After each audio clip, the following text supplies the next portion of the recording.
on, guys? So today I want to go over a couple tips or tricks here, tips and tricks and helpful hints maybe coming up here on convention season. The FTA coming up here in 2 weeks, and then the PTA coming up here June 20th. So for any of you guys getting out there, just starting out, you're 12, 13, 14, or you're even up in your 20s, and you don't know enough to be comfortable to spend a bunch of money, or stuff. Everything's expensive nowadays.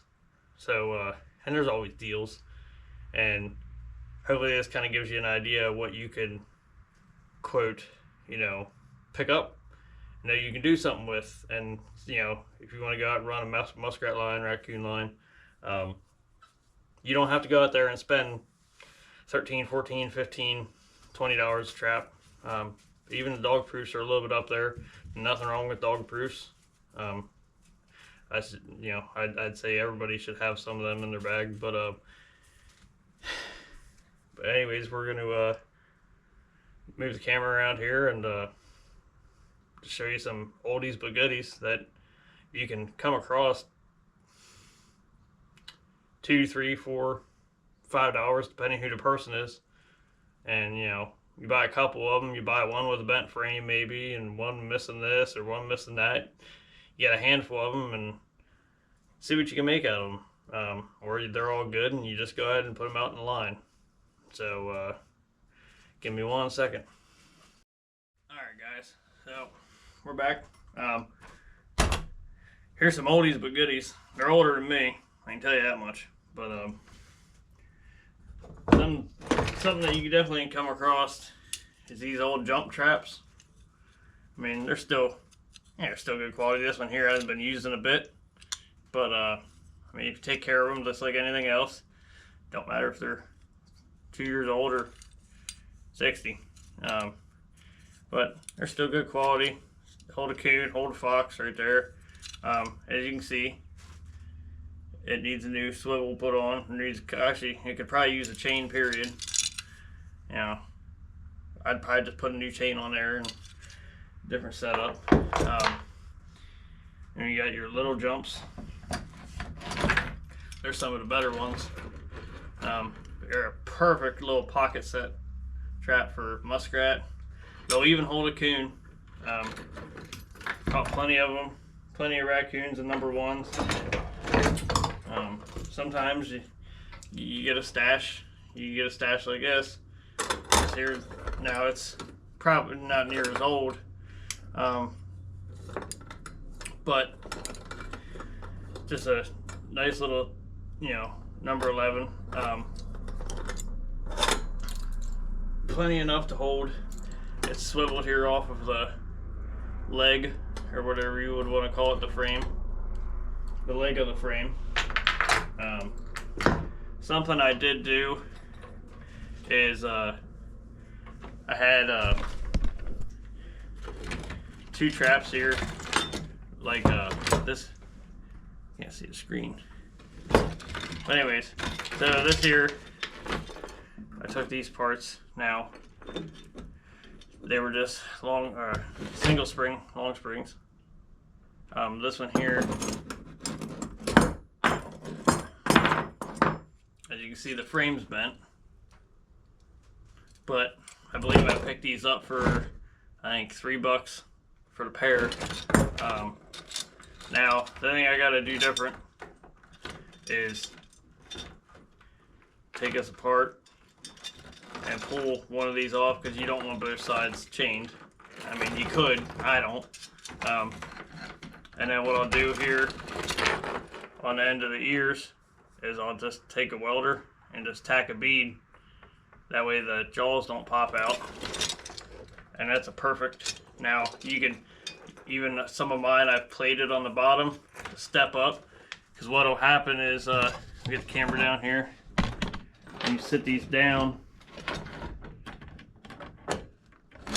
See how they kind of sit forward. So what I like to do is I'll put like a 1/8 inch piece of steel on the bottom of that. And what that'll do is that'll bring that up. It'll rock it back just enough. I mean, you could leave it like that, honestly, guys. That's your preference. You know, these aren't traps that you got. Yeah, you ain't got $20 in them. You know, you got maybe a couple, $2, $3. But they can still do the same thing that MB 450 can do, or the $130 some set of dog proofs that you just bought, or like I said, dog proofs you can pick them up too cheap. But with convention season coming up, heck, if you can't find anything good, you only got $20 in your pocket, you can still take home a bucket of these, or even better,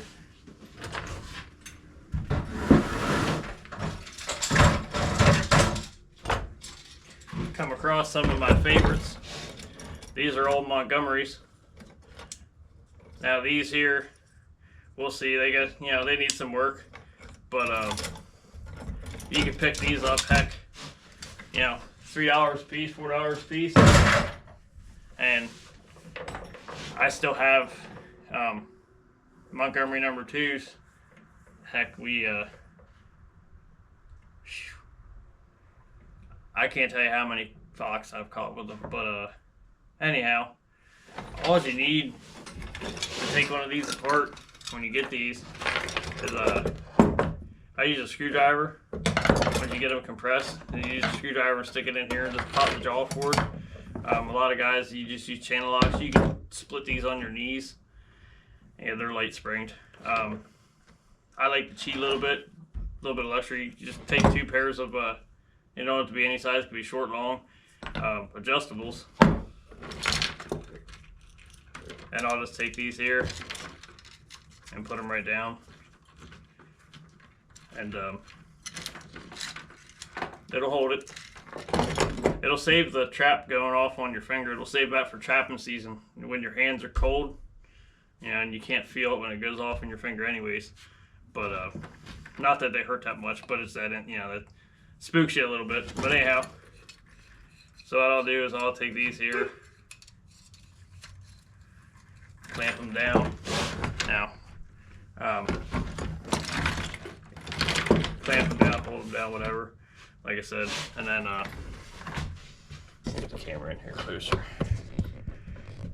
Oh, ain't gonna work, is it? Let's go with that. But hopefully you can see this somewhat decent. But you come in here and one side is curled more on the jaws, and then one side is just straight. So what you want to do on these, take a screwdriver. I'm going to start with the non-loaded side, and they're not too bad. Not too bad at all. I'll just keep these on like this to be safe.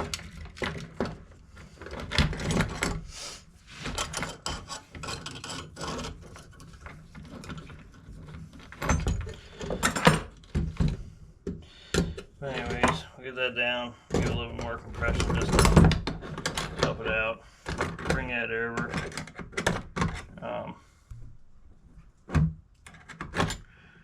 Just pop that out now. It's gonna fight me since I'm trying to show you all on camera here, but I don't really say fight me. Depending on how that side's out, lay this down. There, it's off. Now you keep that indexed. That's where your spring comes up and catches. You turn it around, and you're gonna have an offset jaw. It ain't gonna be right. But I'll do that there. Take this other side off here. Like I said, it's the same way. Lay it over. Take a screwdriver. Decent size, enough you get some leverage. Most of these you're going to be messing with, they're, seen more coon than you've ever caught probably. But pop that out. This one down here. Like I said, you want to keep it, what side was what. Get your little notch here. Let's go with that. So we'll take this side off. Squeeze that quick, slide that up. Put that up nice and slow. Take this, slide it off. Now, it's, you know, keep it in your bag, spare down the road. You never know what you need on the line. You're out there floating on a kayak or a canoe and a little bit away from home. Save the trip back to the house, that's always nice. But anyhow, just gonna compress these down again. Like I said, you don't have to, but I don't feel like fighting it. So put that up there, put that up there. There's a smaller side. Put the smaller side down on the frame. Keeps the play out of your spring so much. Then you got your curled side. Like I said, I'm gonna end up tacking these here. So take your curled side. I hope you guys can see this decent. You stick it in the frame there. And I mean, they're not that bad, guys. I mean, I'm just gonna use my hand for this. But just hold a little pressure. You know, that one's in. Grab your other one, make sure you got it right. Take your curved part. Put it down. Now, you can see I messed that up. I didn't get it through both sides of the spring. Too busy not paying attention to what I was doing there. So we'll pop that back out quick. That's how simple it is, guys.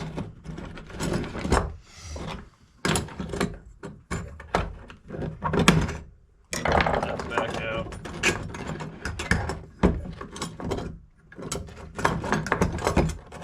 Put these out of the way, make a mess.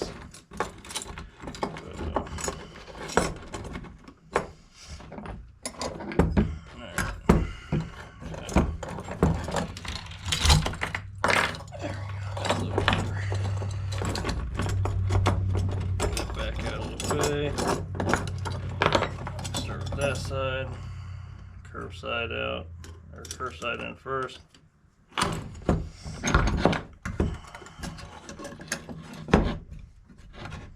Put the spring down. This one here needs a little bit more. Ain't gonna get out of it that way. Put it this way.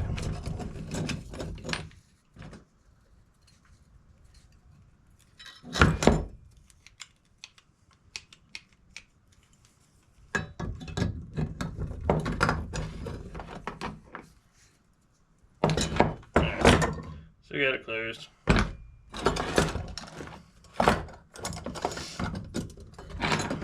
Stick it back over your frame. Now we're going to do this the right way this time. A little pressure. Just got to get that right spot to grab it at.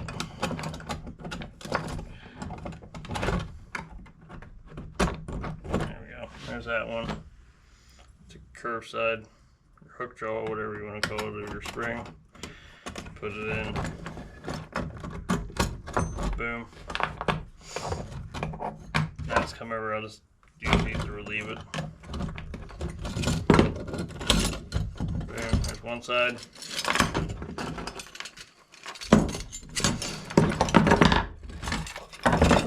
There's the other side. And you got a functional number 11. You can do whatever you want with them. They're great traps, guys. But anyhow, I'll bring you down here quick. You can see up close. I mean, we got a whole variety. I mean, you'll get a. Here's one.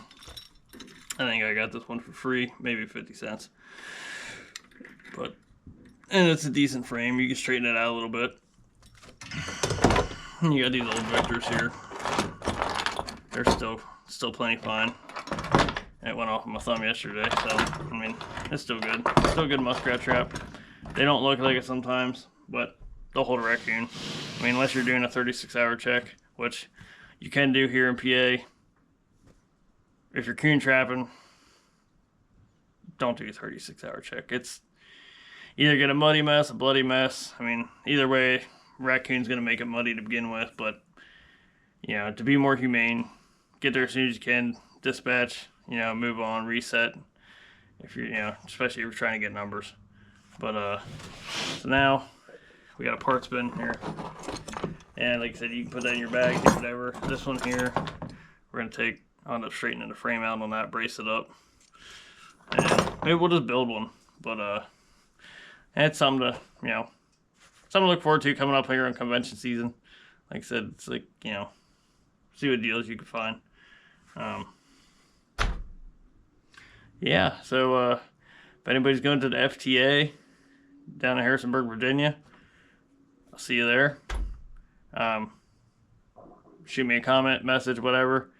And if not, I'll be at the PTA here on the 20th. So if you got any questions or whatnot, you can't find any of these traps, shoot me a comment, shoot me a message. We'll work something out and get you some traps, you know. Yeah, more, you know, more we can do to help newer trappers out. You know, especially with the way times are, be great. So appreciate it, guys. Till next time, tight chains, and see you soon.